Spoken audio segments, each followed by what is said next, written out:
So, in the middle of an argument for racial equality in the United States, I'm hearing more and more often that people are arguing that the Irish came over as slaves and that they were treated worse than any other race.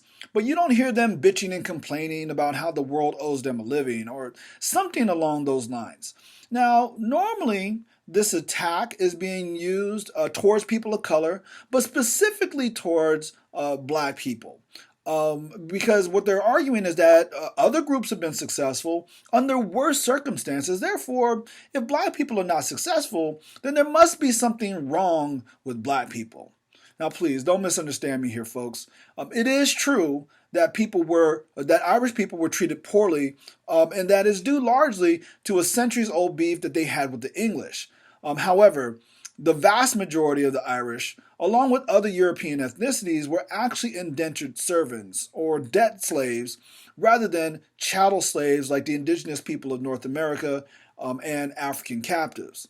Now, there's three main differences between indentured servants and chattel slavery. Okay, one is that indentured servants had basic human rights. While if you were in chattel slavery, you had no more social standing than a cow or a table because you were literally a piece of property. Okay, so second is that chattel slavery was for life, while indentured servants served a limited time, anywhere between 4 to 7 years, and were often given land and possessions like a cow or clothes, food, or firearms after their service, right?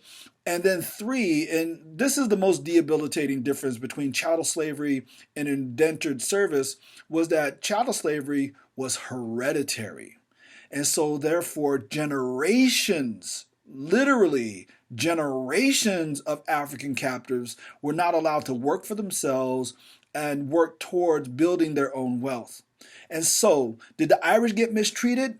Certainly. And when it came to working conditions, they were hired for some of the most dangerous jobs in the United States.